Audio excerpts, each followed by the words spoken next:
When Amara, a Nigerian graduate, takes a job with a cold Korean tech CEO, she expects culture shock, not connection. But in the silence between languages, something deeper begins to grow.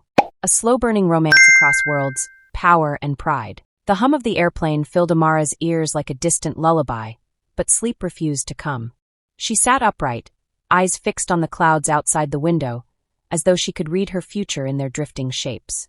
Lagos was behind her now, thousands of feet below, and ahead was something unknown, colder, cleaner, more calculated.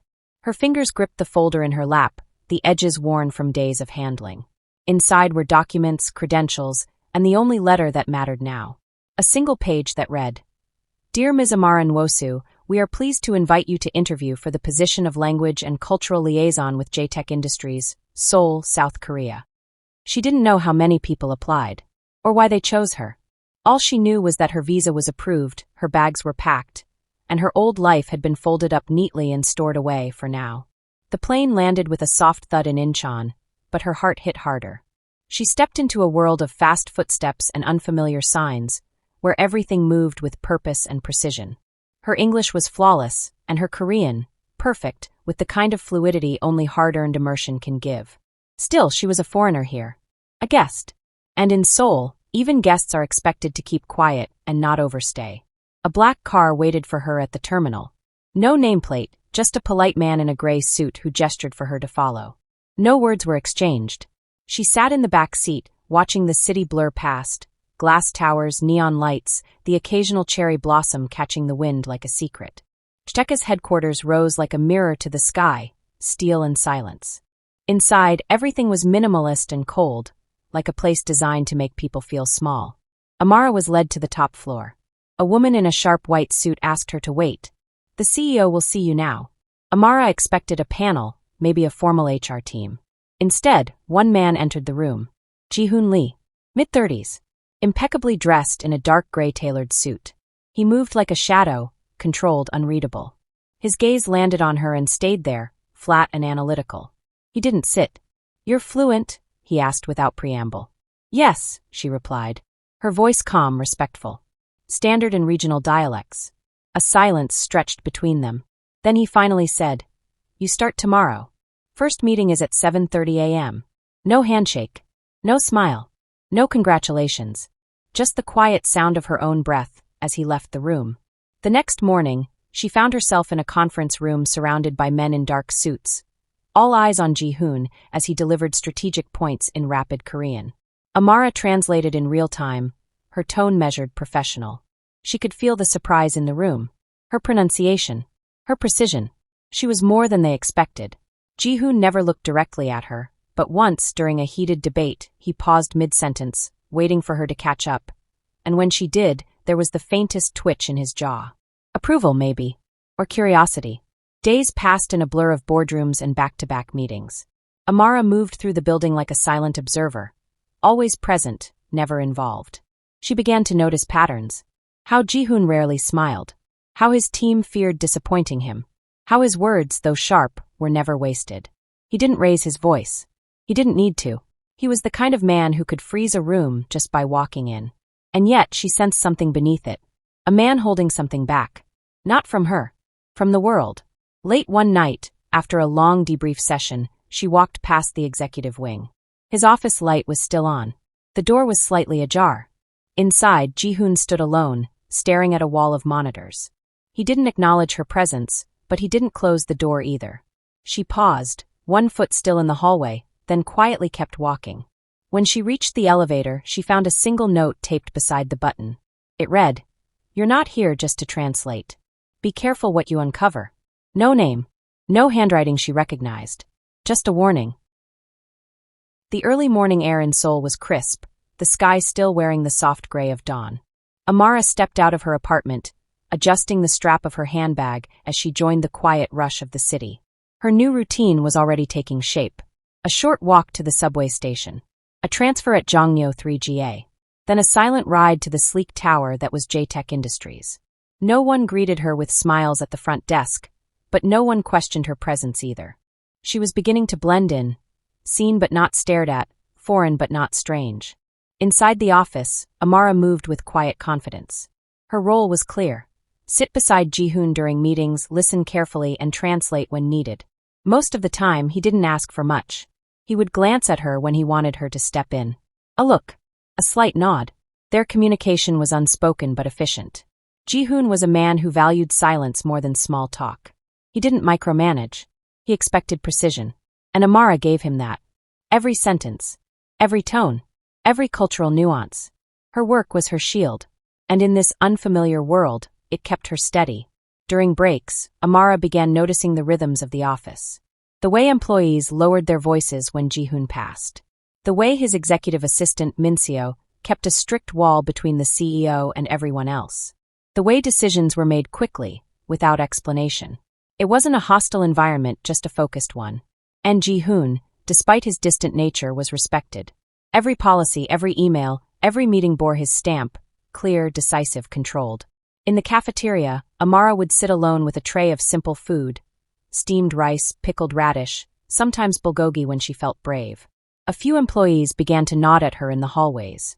One of the junior analysts, Yoonji, even asked if she wanted to join their lunch table.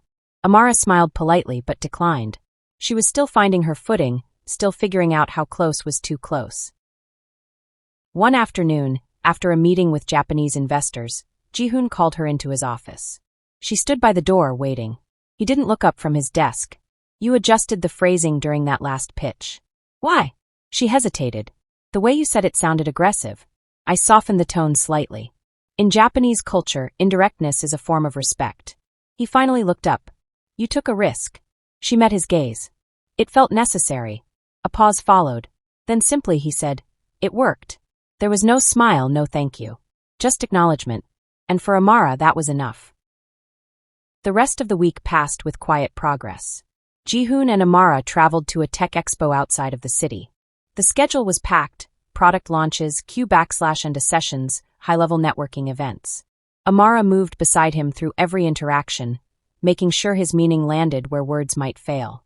At one point, during a panel interview, the moderator asked Ji-Hoon about Chteka's vision for international collaboration. Ji-Hoon spoke briefly, then nodded at Amara.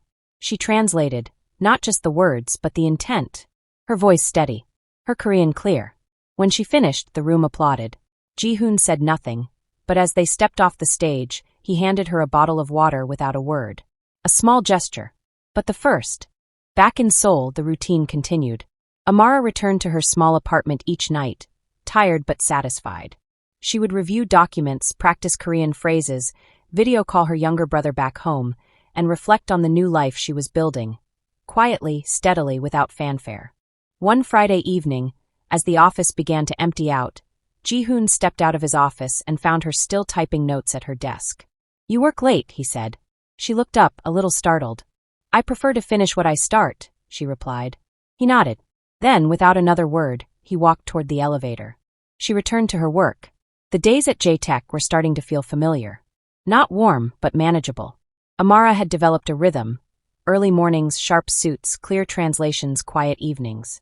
Each task she performed added a thin layer of confidence beneath her calm exterior. She still wasn't part of any circle at the office, but the glances she received had shifted. Not curiosity anymore. Recognition. Ji-Hoon remained distant but predictable. He worked with the kind of intensity that left no room for small mistakes. Amara learned to anticipate his cues, when he wanted silence, when he expected input, and when he simply needed her to keep up. Their communication was still mostly work-based, but it was becoming smoother, almost like they were learning a quiet language of efficiency between them. One morning, Amara arrived to find a new schedule on her desk. An upcoming delegation from the United States was visiting for a strategic tech partnership, and she would be handling real-time interpretation between Ji-Hoon's team and the foreign guests. It wasn't an easy assignment. Chteka's American partners spoke fast, often cut in, and used business slang that didn't always translate cleanly. Ji-Hoon, for his part, expected absolute clarity. Amara worked late for 3 nights preparing, reviewing pitch decks, learning the technical vocabulary, and crafting polite yet assertive phrases that would suit both cultures. The meeting came, and Amara delivered. Her translations were calm and exact. She didn't hesitate. She moved between English and Korean with the grace of someone who had earned her place. When the guests left, one of Ji-Hoon's senior managers turned to him and said in Korean, "The translator was more effective than the software." Ji-Hoon didn't respond immediately. He just glanced at Amara, then returned to his desk.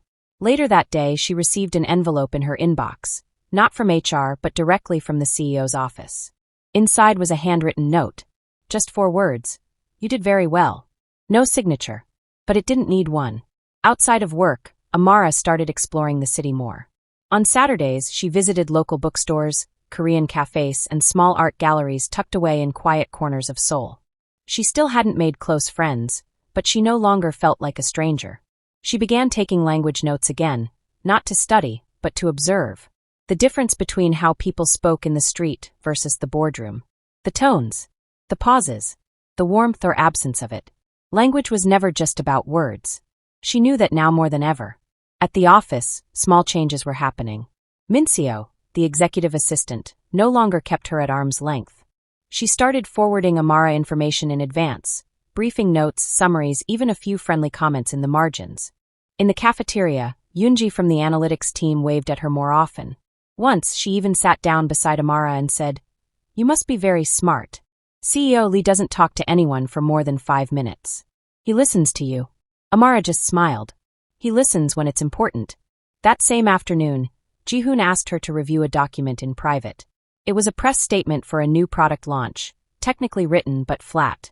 "They won't respond to this tone," Amara said carefully. "It feels cold. Maybe something with more cultural awareness, more balance." Ji-Hoon leaned back in his chair. "Rewrite it." She blinked. "Me?" He nodded. "Your voice has a way of softening sharp edges. I want to see what that looks like in writing." She took the document home and stayed up most of the night crafting it. When she handed it back the next day, he read it in silence, then said, "Print this version." There were no thank yous, just continued trust. That evening, as Amara exited the building, it began to rain, soft at first, then heavier. She hadn't brought an umbrella. The streets were slick, the traffic louder under the downpour. She stood under the awning, considering her options. Then, without a word, someone extended an umbrella beside her. Ji-Hoon. No greeting. No explanation. Just an umbrella. They walked to the corner in silence, then stood there for a moment, waiting for separate cars. It was an ordinary gesture. Not romantic. Not suggestive. But somehow, in its simplicity, it felt significant. Her car arrived first. She entered, settled into the back seat, and glanced out the window. Ji-Hoon stood there, the umbrella now hanging by his side. Their eyes met through the glass for a brief second.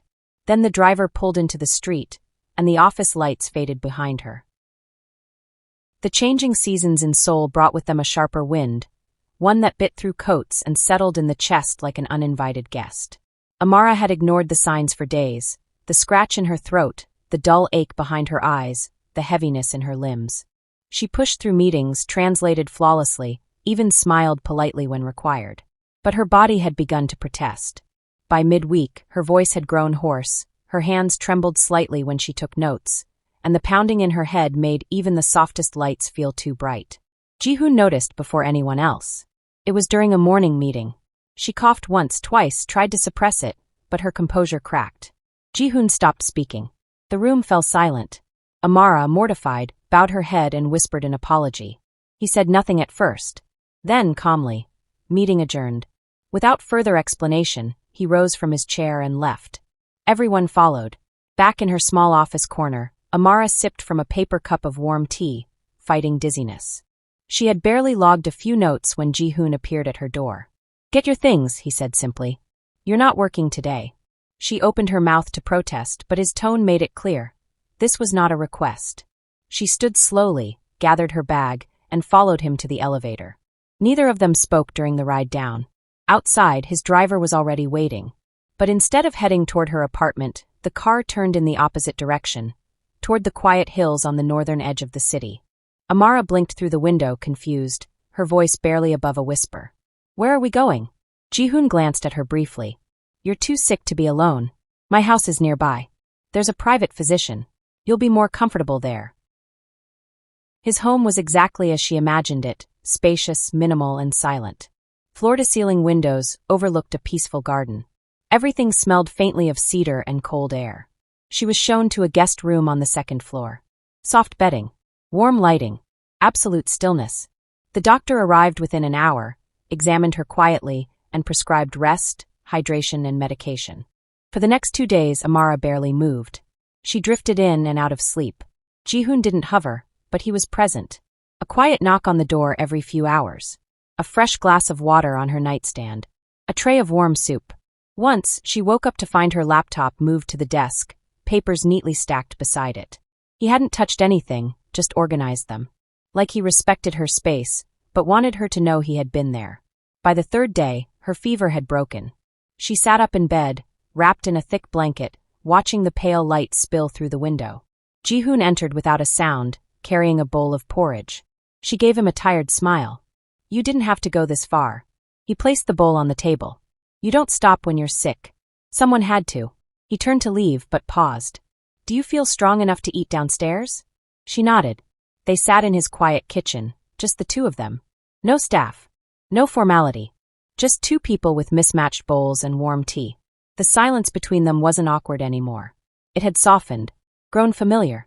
After a while, Ji-Hoon said, You remind me of someone I used to know. She worked hard, never complained, until she collapsed. Amara looked at him. What happened to her? He stared at his cup for a long moment. She left. He didn't explain further. Later that evening, Amara sat in the study, curled on a chair with a thick blanket around her shoulders. Ji-Hoon entered with 2 cups of tea. He handed her one without a word and took the seat across from her. For the first time, there was no laptop between them. No agenda. Just quiet breathing and the soft ticking of the wall clock. She spoke first. Why did you really bring me here? He didn't look at her right away. Because you don't ask for help. And I understand that feeling too well. She studied him. And now, he finally met her eyes. Now I know that sometimes, silence needs to be interrupted. They didn't touch. There was no dramatic music. Just something shifting quietly between them, like a door being left open for the first time. The soft rhythm of rain danced against the windows the next morning. Amara woke in the guest room, feeling clearer than she had in days. Her fever was gone, her mind sharp again, but her body still moved slowly, as if reluctant to rush back into motion. She sat up, pulling the blanket close, and looked around the room. It was quiet, peaceful, almost too perfect. And yet, there was comfort in the stillness. She wasn't just being looked after, she was being noticed. Downstairs, she found Ji-Hoon at the small kitchen table, reading something on his tablet.